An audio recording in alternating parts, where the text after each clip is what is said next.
Okay, my name is Dennis Speed, and I want to welcome everybody to tonight's Fireside Chat with Lyndon LaRouche for Thursday, August 11th. This has suddenly turned into a very eventful week, as I think you all know. And some of these events, which are actually unprecedented in American history, or would appear to be unprecedented in American history, were presaged by, they were anticipated by, they were preceded by, they were forecast by Lyndon LaRouche and the Lyndon LaRouche movement, specifically the raid on Donald Trump's home, former President Donald Trump's home, that occurred a couple of days ago. Now, there's a statement which United States Senate candidate Dianne Sayre has issued, and I want to first refer to that statement and then say something about a couple of the events today. So she says, I must strongly condemn this raid, not merely as an unwarranted assault on the residence and person of former President Trump, but also as an assault on the office of the presidency and on the constitutionally guaranteed principle of self-government. This kind of judicial overreach always originates in London, as the August 4th London Guardian op-ed by American writers Tribe and Aftergut indicates. These are an op-ed that appeared in the London Guardian. And as experienced by those of us who worked on any of Lyndon LaRouche's 8 presidential campaigns, British Empire has never accepted the American Revolution, and particularly since the death of Franklin Delano Roosevelt, has deployed its lackeys at the Justice and State Departments and in the FBI to return us to our colonial identity, particularly by undermining the constitutional institution of the presidency. While former President Trump is a target, this is not merely about him personally, but about the institution of the presidency, which is why this raid on his home is so outrageous. She goes on to reference, as she puts it, that this recent action by the FBI is one of many attacks on our constitutional republic, which include the July issuance of a blacklist by the Senator Schumer-funded, State Department-backed Ukrainian Center for to Counter Disinformation, which targeting 72 international figures, starting with 30 individuals who have spoken at conferences convened by the Schiller Institute. Several of us on the list are now or have been candidates for federal office in the United States. This includes myself, Democratic congressional nominee Jeff Young, and U.S. Senator Rand Paul, both of Kentucky, and former U.S. Congresswoman and presidential candidate Tulsi Gabbard. As former U.S. Marine Intelligence Officer Scott Ritter, also blacklisted, has so forcefully stated, Senator Chuck Schumer and other representatives have voted to fund foreign organizations which are actually interfering in the American electoral process by defaming and threatening candidates. All right, now, there is something that Helga also had to say about all of this, and she put it on a different plane. But before I go to that, I want to reference something that happened today, which some people are not aware of, and I want to make sure that everybody knows about it. And that was, it's something which is covered, well, by many press, but here's one of the articles from London that covers it.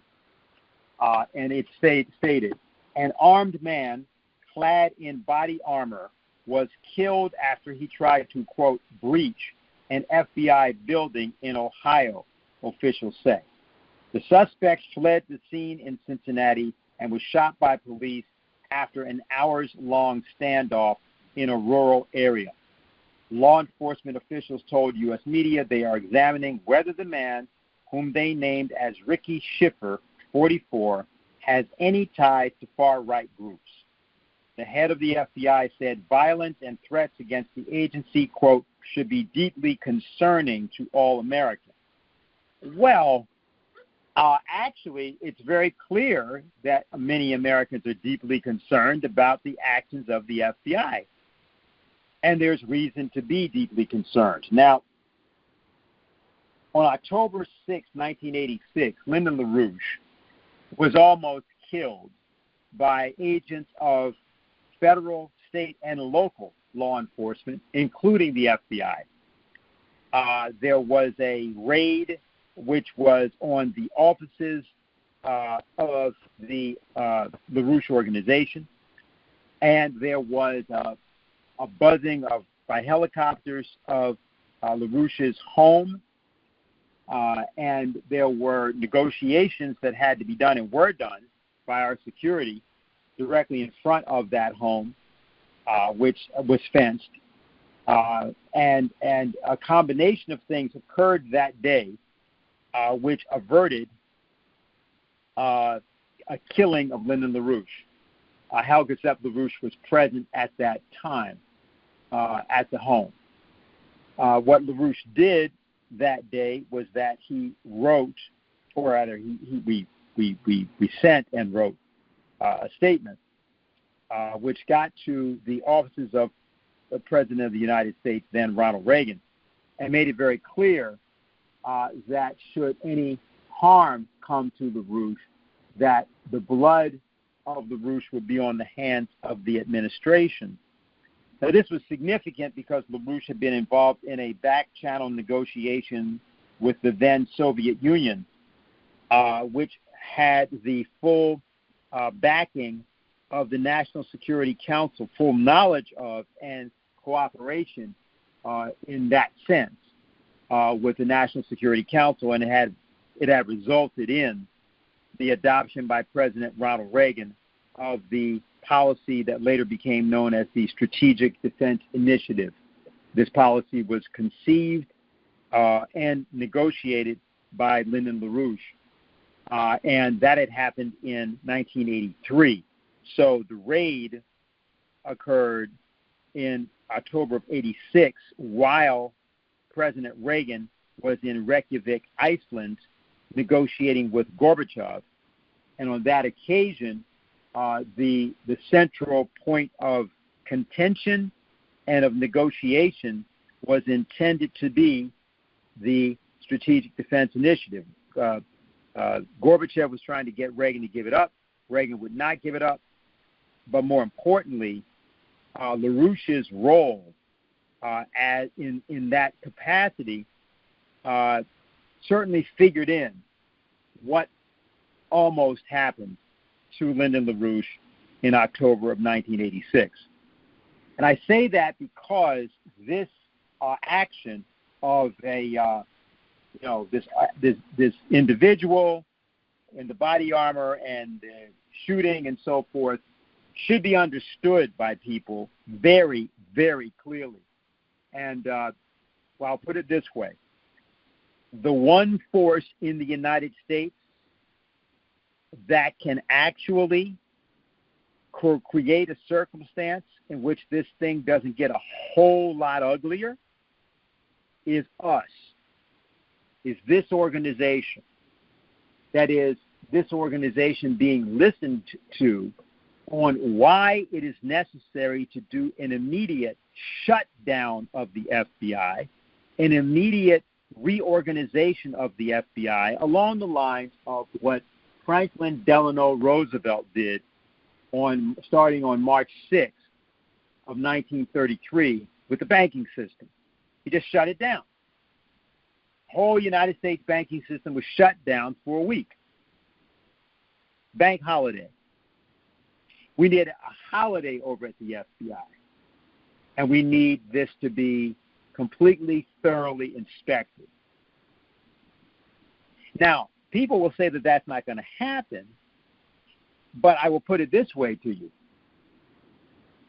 Given that it is certainly the case that there were other provisions that could have been made to go to the house of a former president of the United States, but that he was rated the exact same way Lyndon LaRouche was rated, in effect. He wasn't there, and there was not any resistance. You're talking about a force that has now gone over the top, out of control, out to lunch, has left the building. The FBI has left the building. And what has to be done is to now create a circumstance in which the overreach is exposed for what it is covering up. That is, the FBI is covering something up. The question is what? At least that's an hypothesis that has to be entertained in this circumstance. And it's an important thing to say so that people can understand how it is that we stayed alive. We stayed alive. We did something that most people were incapable, and many, frankly, some presidents have proven to be incapable of doing, because you've got to operate from above the sphere of activity that is defined for you, the sphere of engagement that's defined for you. And so Helga Zepp-LaRouche had some things to say which go right to that. And this was today. She opened a webcast. I think this will be available now for people to view this. And so I'm just going to read a kind of summary of what she was presenting. Helga Zepp-LaRouche opened her webcast today with an impassioned appeal to citizens to join with her in a campaign to overturn the narratives pushed by Western governments and their blatant censorship, which are dangerous to protect, which are designed to protect their collapsing system. The discrepancy between what people want and what governments are doing is pointing towards a hot autumn, especially in Europe, as European governments are committing economic suicide under pressure from the United States, the United Kingdom, and NATO, by continuing the war against Russia and moving to decouple their economies from Russia and China. Most of the rest of the world is moving in a different direction toward economic collaboration. This new direction has been shaped by the lifelong work of my late husband, Lyndon LaRouche. It is therefore not surprising to see that the campaign is to shut down any efforts at deliberation among nations being run through the Ukrainian Center to Counter Disinformation, which is targeted Zepp-LaRouche and the Schiller Institute and its collaborators. She urged viewers to join the mobilization against such censorship and to support the Schiller Institute campaign for a new Bretton Woods and a new security architecture. Now, in order to therefore define this higher realm and to give a sense of what that higher realm looks like, we're going to give you a report tonight on what's happening in international agriculture. That is to say that in the midst of the business with Ukraine and in the midst of the sanctions which have been restricting food, there is a revolt occurring. And more than a revolt, there is a kind of branching out and international interweaving of farmers and farm leaders from the Netherlands, Germany, France, the United States, and other nations. And it's pointing toward taking on, in the most fundamental way, the real face of the Green New Deal, the real face of the Great Reset. Now, that face was always depopulation. There has never been any serious idea that climate change is a serious threat, ever. It does not exist as a serious idea. It is a cover for something else, which has now come out of the closet. And if you want to see this, you can take a look at a spot that Bill Maher did a couple of weeks ago on why the fact that the Earth just reached the 8th billionth person is very bad, and that population reduction is absolutely necessary. So what is happening is that we have now stepped into an area where there's an open attack on feeding people, on growing food, and on having an agricultural production capability to sustain the 8 billion people on the planet. We've finally gotten to that. And the fact that we've gotten there means we can actually take on the process directly. Now, to talk about that, tell you something about what we're doing about that, and sort of give you a sort of, overview of what that has to do with the new Bretton Woods system and the new strategic partnership with Russia and China and India and the United States and many other countries. We've got Bob Baker from the Ag Desk of EIR, and he's been out and talking to various people and been involved in some conference calls that he and Helga Zepp-LaRouche and others have been having.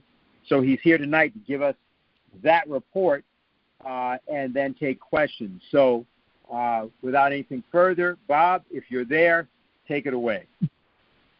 Yeah, hello, Dennis. Thank you very much. So I'm going to just jump right in.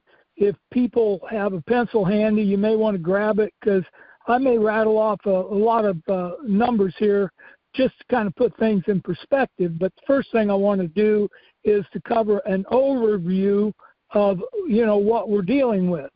And we've got a multifaceted global collapse going on that's being manifested in many different ways: finance, healthcare, war, environmental policy, and financial.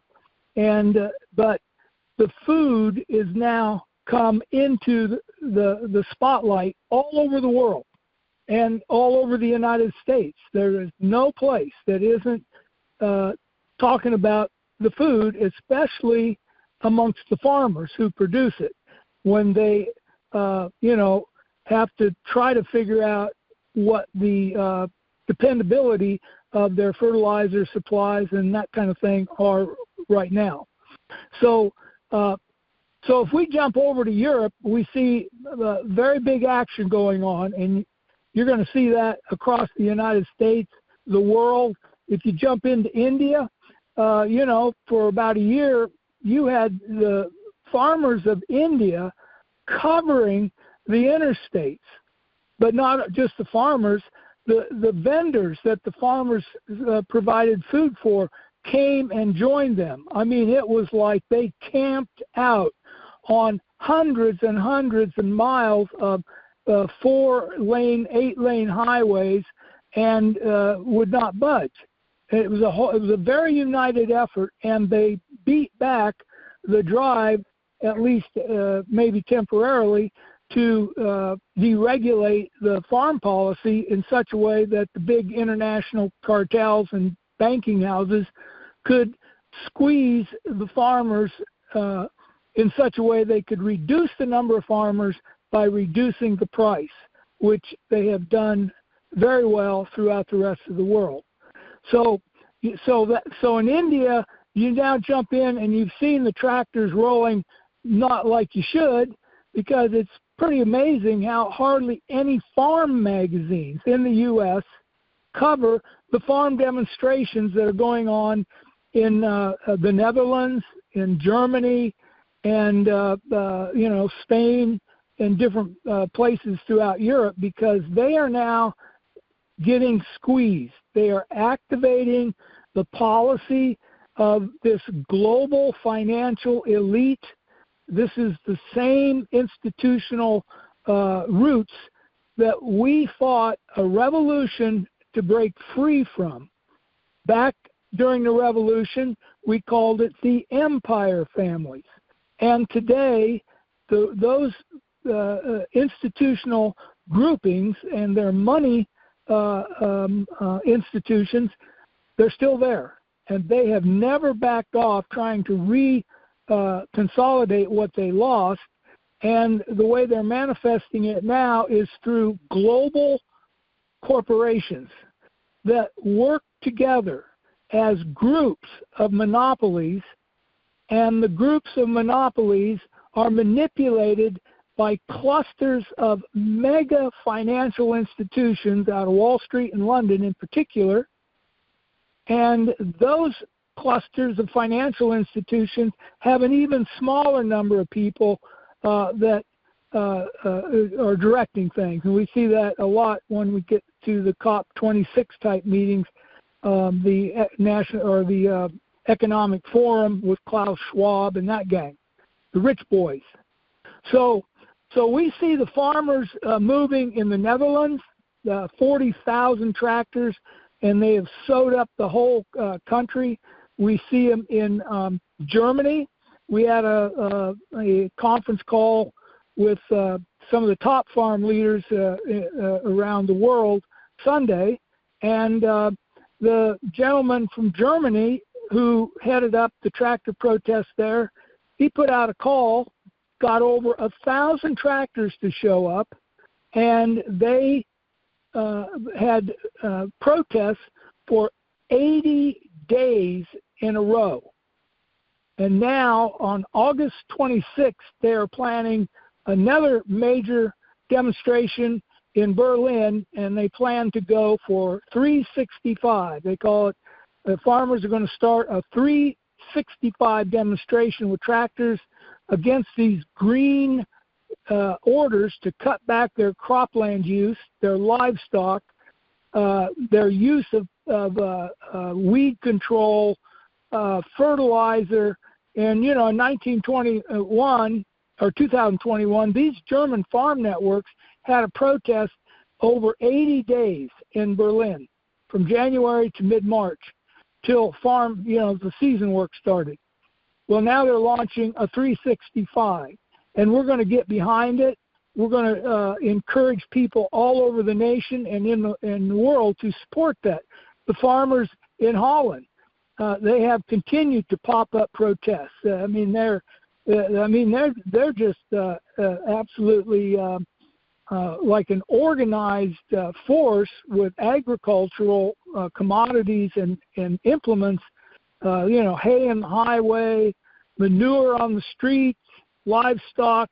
Last Friday in Holland, the government met with one of the groups. Nothing came about, but the government won't budge. And this means that there's going to be even more. The situation for agriculture, it's like a red alert on the food supply. You got high prices, shortages. We're getting to get parts, to get new machinery. There's waiting lists over a year long, and farmers can't do anything about it. In the wine country, an empty wine bottle that used to cost pennies, last year it was sold in dollars. And people can't line up fertilizer at any price. So the cartel system is exposed. And what we've done and what we're going to do tonight is we're going to demonstrate, one, how the old empire networks are working on this. And they're working through one particular group.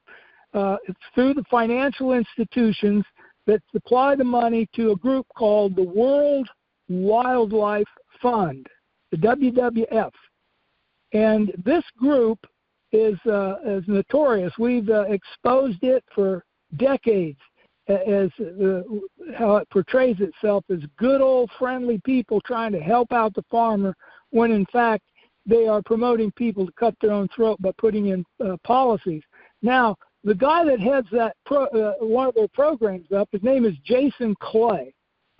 And I got a short little, maybe minute and a half, 2 minutes of him speaking, and I want to play it because you'll get some sense of what their mentality is. And this is a guy who would like you to think he was crying crocodile tears to save the farmers. But here's what he sounds like behind closed doors. I'm just going to click this on. Just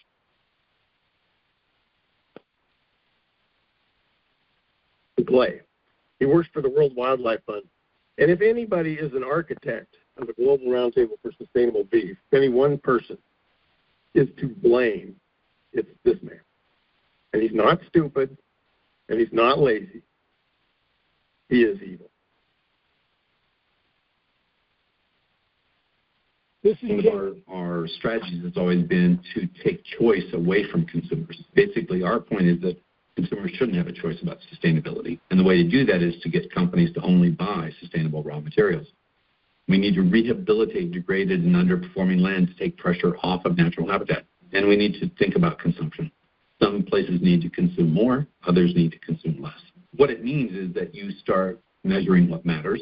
You require third-party verification of that measurement, and you get producers started on a stepwise approach towards continuous improvement. Our approach has really been to work in the supply chain itself to help companies identify better sources, source from producers that are certified, that had reduced measurably their environmental impacts, et cetera. What we've started doing is saying, okay, maybe sustainability isn't a competitive issue. Maybe consumers shouldn't have choice about sustainability. Maybe all the products on the shelf ought to be sustainable. How do we make that happen? We make that happen by getting companies to collude around sustainability. You start measuring what matters. You require third-party verification of that measurement. Once we start measuring stuff, we'll start managing it. Now, hope that came through, but you just heard from the man himself who's running this program in particular for the World Wildlife Fund called the Global Roundtable for Sustainable Beef. And in particular, it's in countries all over the world and is driving in particular to put in the last remnants of control over the cattle industry by making it mandatory that all cattle wear a radio frequency ear tag. And the significance of that is that ear tag will identify the owners of that cattle, of those cattle. And in the process of being, to get the ear tag, you got to be registered. And to be registered, you've got to fill out certain questionnaires. And as you fill more and more of these questionnaires, which come out annually or more, you will profile yourself, and they will know exactly how to quantify your carbon footprint. And if it isn't proper, you don't get the registration, and you don't find a place that will buy your cattle. Now, that is just one of many things that are going on, because it's also in the chicken, hog business, lots of managerial type things that are required. Now, that is a process of massive international corporate processes being put together. So you start putting together a network of corporations in, let's say all the major food groups, okay, and they're all there. So it looks like there's lots of individuals working, but when you get done going through who's financing everything, you see that it's a pyramid, and it gets to the point where to get the money, you got to do what the money says you're going to do. And right now, this evil money is focused on the Green New Deal, the policies to slowly shift the whole industrial base into a method of protecting the, quote, environment, the carbon footprints and all that. And it is a setup, because what's at stake? Well, what made the United States in particular a unique institution when it was first founded was the idea of we the people, of the idea that the individual is sovereign. And the economic policy that was set up, called the American System of Economics, was designed to increase the number of private producers and have a policy in which the government protected the producers and as individuals, but also protected them in such a way to develop the culture in a community, so that, let's say, the farmers in particular, since the food everybody needs comes from the ground, and they do certain things, plant the seeds, and boom, all of a sudden there is new stuff that starts growing, but that stuff is absolutely vital because it's food. And so our founding fathers, they discussed this, and the great economist Henry Carey in particular, he wrote all about this. He had a whole series of books called The Principles of Social Science, where he discusses the fact that economics is not the money. Economics is the structures in the physical economy that allow the citizens to interact intellectually at peace in a very solid way in communities. And that's why Lincoln, who backed that, set up the Transcontinental Railroad, put the settlement, the Farmers Settlement Act of 1862, land grant, and moved farmers out into all the Midwest by building railroads and setting up new towns. But the process was to bring the social science, to give people communities and towns and places where they could join together and interact because they got minds, because they're created in the image of God. They develop ideas and increase those scientifically. Now, when you start putting in a bunch of speculators like Nixon launched and shut down the Bretton Woods system in 1971 and floated the dollar, now you're not defending the currency of your nation. You got to do that in order to maintain the social cohesion in the community, economically, but as people. And so once that started, all of a sudden things shifted, so money and making money became the priority because the money was being inflated. And so Nixon put it in 71, dollar collapsed 50%. All of a sudden, I'm talking about agriculture, two things happened. Land prices started going up. Grain prices to the farmers started going up, doubled or more. And they changed the lending laws for farmers to buy land, etc. But then we had the cheapest food in the world. And so you had a situation that just snowballed through the 70s, and then boom, inflation hit like right now, and Paul Volcker got put in the 80s, and he said, hey, we got to stop this inflation. He jacked up the interest rates, went up to 20%. Now, compare that to now, because back then, the U.S. debt was much smaller than it is now. We got over $30 trillion of national debt. Back then, for each dollar of GDP, we had 24 cents of debt. Today, for each dollar of GDP, we have $1.10 of national debt.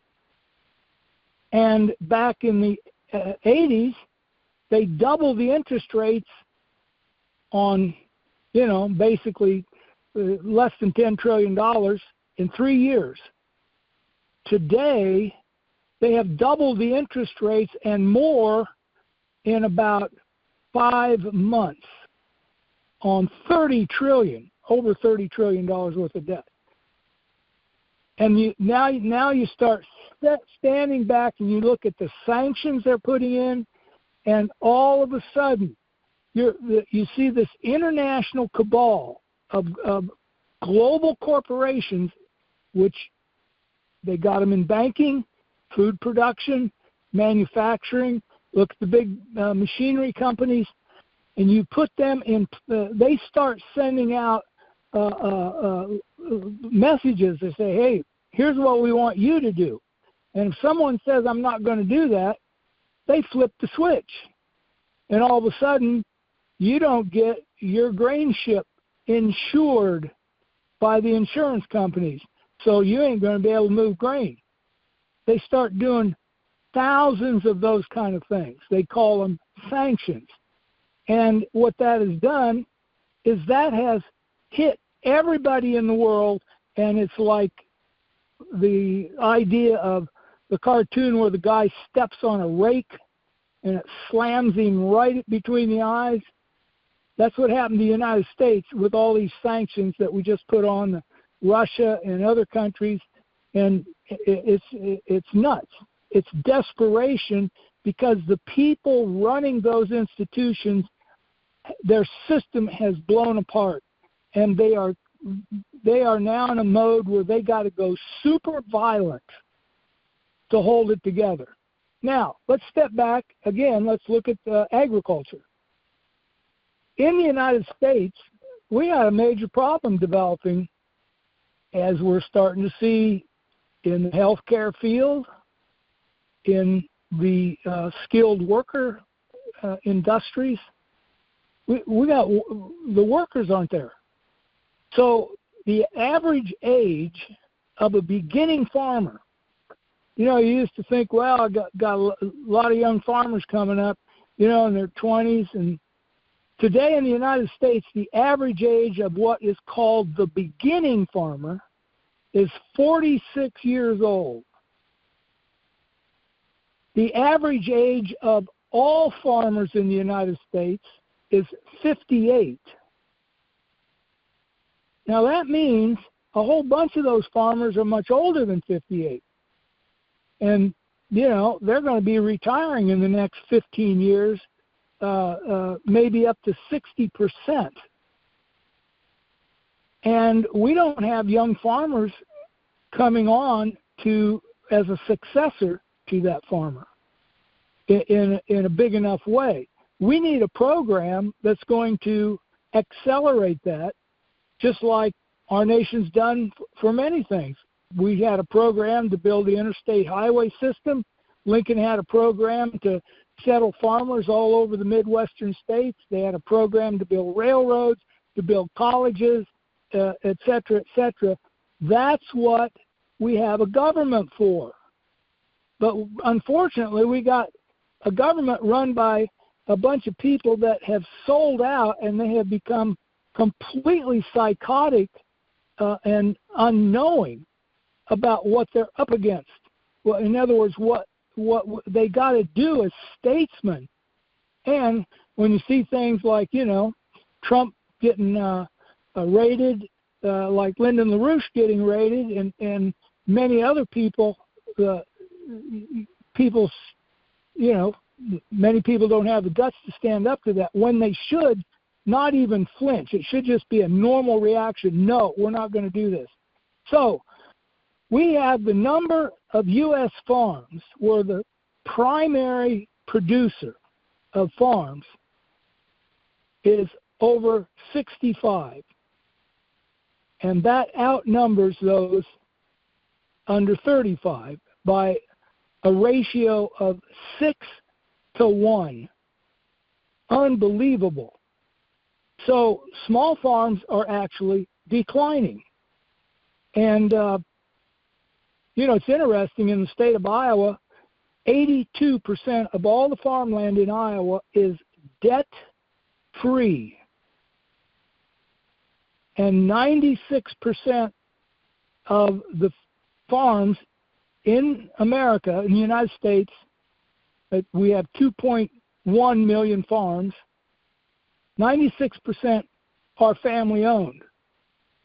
But we got a little problem because we got about 4% of those farms produce over about 52% of all the farm production. 4.2% of the farmers. We have about 10% of the farmers produce close to 80% of the food. And we have about 90% of the people that are called family farms produce about 20% of the food. Now that's quite a interesting thing, because it means the consolidation of food production into big and bigger operations is pretty astounding. Because, you know, we used to hear a lot of talk about the collective farms in the Soviet Union and how they were big and big and big. Well, they aren't collective here, but they're privately run. But when you start seeing billionaires like Gates and Amazon and those characters buying up hundreds of thousands of acres of farmland, what you're seeing is what we fought a revolution to get rid of. That's what the old British Empire was. It was an economic system made up of monopolies. And the king would give somebody, discretion over a certain area, and they'd run it. And we fought a revolution to stop that.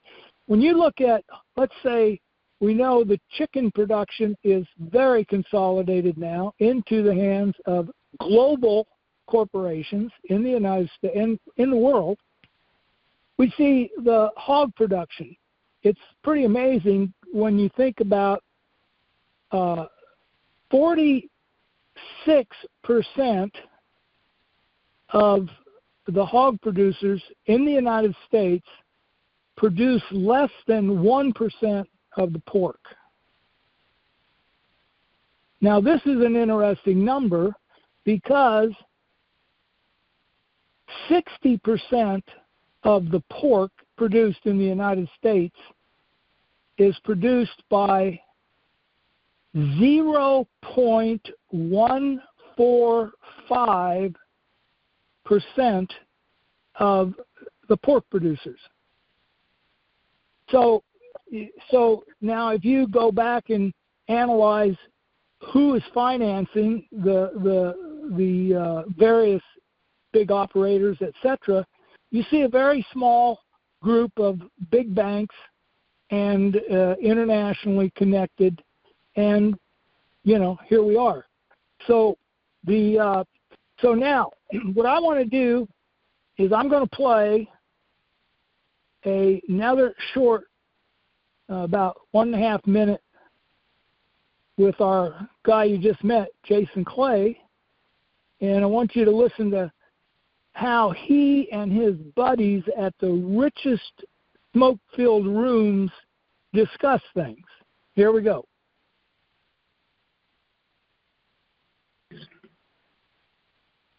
There's a guy, he's a real smart guy, and I hate to dignify him in any respect, but he is a worthy adversary. His name is Jason Clay, Dr. Jason Clay, and this is the least flattering picture I could find of him. So I didn't want to give him any credit at all. So I found this picture. I thought, God, that's just perfect.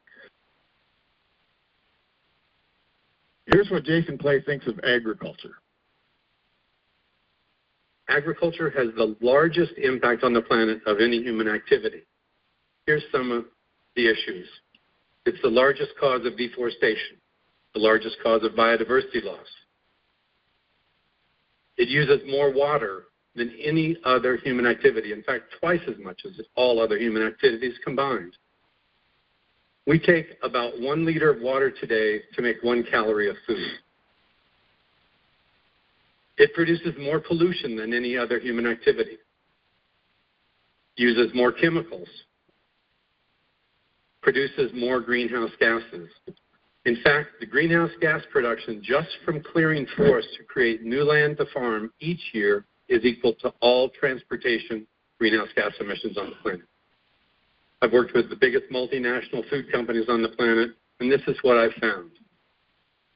If we don't get where and how we produce food right, in the next 40 years, we can turn out the light and go home.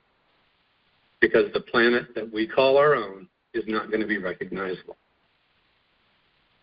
Right now, we're eating the planet.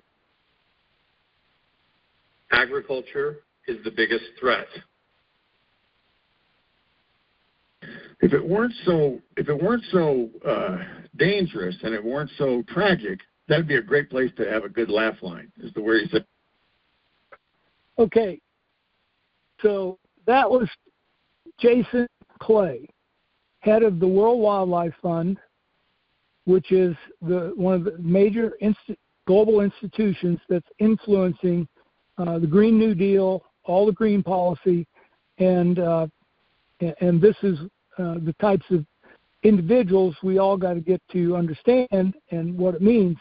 And that's why, it's really fortunate for everybody that, like we have launched this international drive to put in a new Bretton Woods fixed exchange rate monetary system for all the nations to have a sovereign currency, to launch for each nation to have its own credit bank, so no nation has to ever worry about getting on hands and knees to beg for money from the IMF or some old empire-controlled bank, and then launch the types of infrastructure programs we need: hospitals, bridges, energy systems like nuclear power and fusion power, and space drivers, so that we get lots of spin-off technology for the next generation, so that we have a whole orientation towards the future for the young kids, for the and the old folks, and for our ancestors who worked hard to bring us to this point. And what we got to do now is renew our understanding of what it is that we are up against. And that's why the Schiller Institute and the LaRouche organization and the Executive Intelligence Review Weekly is so important, because they have put it all together, the whole spectrum of what's happening. And like some people say, we've got to put the culture back in agriculture, because, throughout all the farm communities, we see the churches shutting down, the doctors aren't there, the nurses, and everything that we can imagine. And but that's in every country now. And then you have people wanting us to go to war. So, Dennis, I might just kind of pull it back right there, and be glad to take questions or hear other people's comments.